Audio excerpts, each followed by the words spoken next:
Bonjour à tous. Au programme de cette nouvelle revue de presse, un think tank publie une analyse du rapport Delevoye sur la réforme des retraites, Gérald Darmanin affirme que l'augmentation sur la taxe foncière est limitée, et les arnaques au placement représentent 1 milliard d'euros sur 2 ans.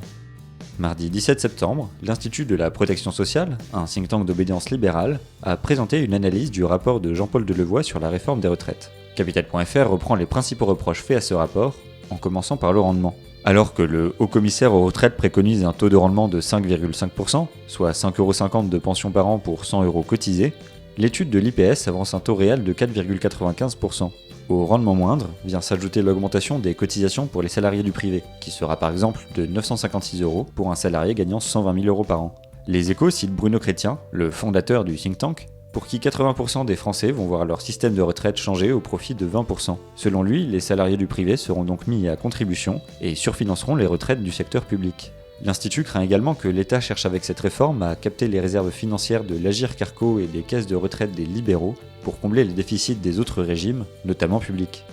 Gérald Darmanin, ministre des Comptes publics, s'est récemment exprimé sur BFM TV au sujet de la crainte de certains contribuables de voir leur taxe foncière augmenter pour compenser la fin de la taxe d'habitation.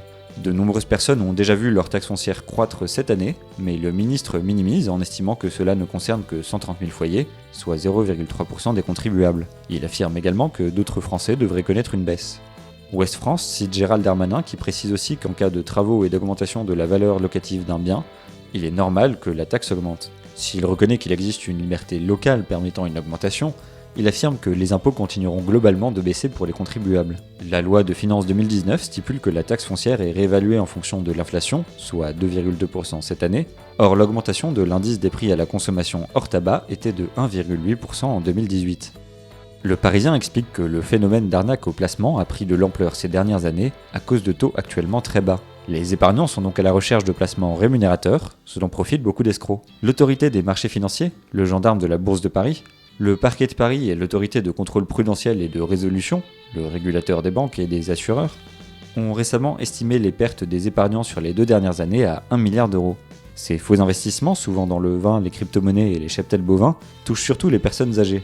80% des victimes ont plus de 50 ans. Capital.fr raconte que les escrocs ne s'arrêtent pas là, et se font souvent aussi passer pour des organisations existantes et exigent le versement de taxes et frais supplémentaires une fois l'argent transféré. L'AMF et l'ACPR illustrent ce problème avec une victime ayant déboursé 482 000 € en un an, et rappellent qu'en cas de doute, il est possible de consulter une liste noire des sites douteux qu'ils tiennent à jour.